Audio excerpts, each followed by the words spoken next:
Okay, well, originally I had intended for this series of videos to only be four, but after getting some feedback on the first four and kind of rewatching them and thinking about them a little bit, I thought it probably made sense to do one more just to show one specific thing and then clarify a little bit of the information from the previous videos. So if you watch the previous four, and you're good, that's fine. You don't necessarily need to watch this one, but in particular, if you're someone who's restarting a claim, or if you're not someone from Green River College, this might be useful to you. I touched on restarting a claim in the last video, but I figured since I'm in the process of since I'm at the point where I have to restart my claim right now, it made sense to just walk through it so you can see it's very simple, but that's what we'll do first. So first thing is I'm just on the ESD website here, and so I'm just signing in to my account, and so on this page you just go to apply for unemployment benefits or manage your current and past claims. The website might be a little bit slow right now because of the nature of the world right now. Again, this is March of 2020, so there's a lot of unemployment happening at the moment, unfortunately. So on this page, this is one of those things that's kind of weird. It's not exactly clear necessarily when you just look at this what you're supposed to do, but unless you want to change your email address or your phone number or something like that, or your challenge questions, you just click finish on that page. That's where you'll get the prompt to do two-factor authentication if you've never done your if you're logging in for the first time. So with this one, so I'm in here now. You can see I've got some previous claims in here. What I want to do is manage my active claim, and I want to restart my claim to begin filing again. And then so it says your activity on your claim ended week ending January 4th. Claims you starting today will have a restart date of March 22nd. Is this the week you wish to restart your claim? That's actually when I want to restart. So my last day under contract was March 20th.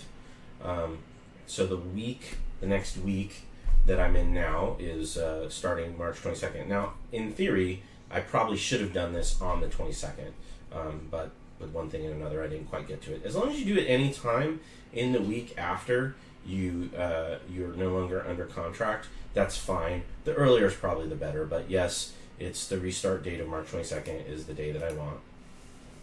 So I'm going to click yes on that. Have you worked since January 4th? Yes. Where did I work? I worked at Green River College.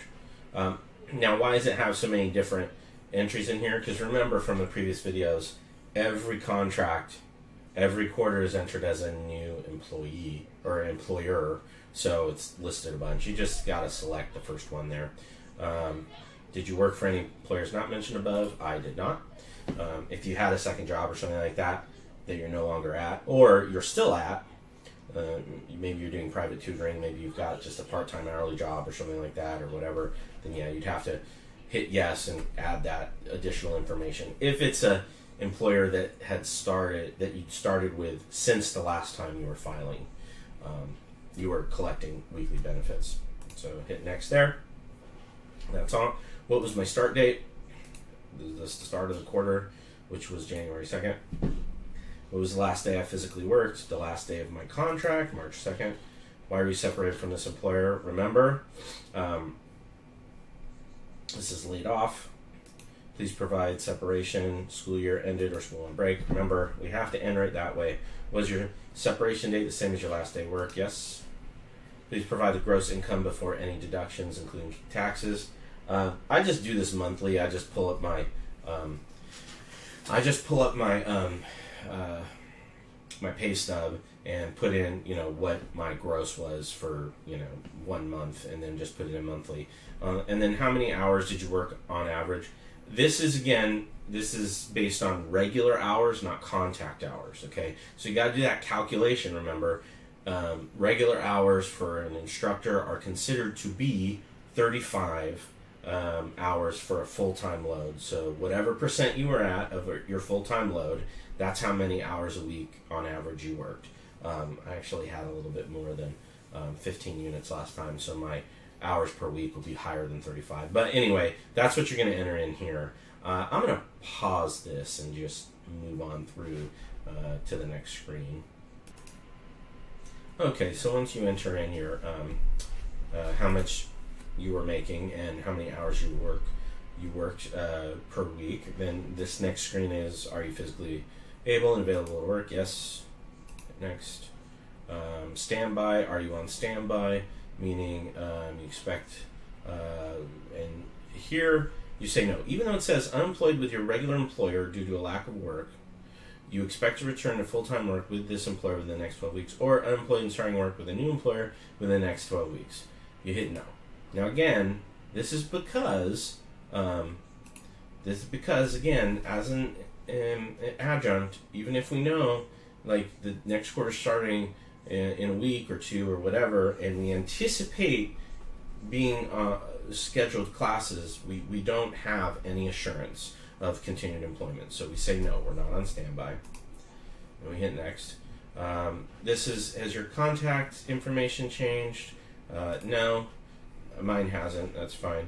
Permission to leave detailed voicemail, I always say yes, just because it's, actually it's not letting me check that, I don't know why. Anyway, I let them leave me voicemails if they want. Then hit next, and then hit submit, and then your claim's reopened. And basically, so now between, today's Thursday of this week, as you can see on the calendar there, so now between now and Saturday, I'll have to complete 3 job searches, right? I have to do 3 job contact activities between now and Saturday, and then starting next Sunday on the 29th, that's when I can log those 3 activities and get my claim in for this week. So there you go, pretty simple to restart, no big deal. I'm just going to sign out of there now. And so the last thing I want to point out is something that I brought up in the previous videos about specific language that you want to look for, and I specifically showed examples from the collective bargaining agreement, the faculty contract at Green River College, and then specific language from the quarterly adjunct contracts that get administered to us. That language is not specific to Green River. There may be slight differences from one collective bargaining agreement to the next, and there may be slight differences from one one adjunct contract to the next, but as far as I'm aware, every SBCTC school in Washington pretty much says the same thing in their collective bargaining agreements and in their quarterly adjunct contracts, which is, and this the key here is the language that says that adjuncts don't get tenure, adjuncts are not are only employed for the time period that they're issued contracts for, and there's no expectation of continued employment. So wherever that stuff exists within the collective bargaining agreement at your school and within the adjunct contract that you're issued every quarter from your school, that's just the language that you want to find and highlight. And if you don't know where your collective bargaining agreement is, you should reach out to your union representatives, but in case you don't know, actually, the SBCTC website actually houses most of the collective bargaining agreements. Some of these are kind of out of date. I don't know why Bellevue College is the only one on here is from 2007, 2009. So if you're from Bellevue College and you're watching this, you probably want to get in touch with your union folks. But most of these are fairly current. So this is just on the SBCTC website, and it's in the college staff, my employment area.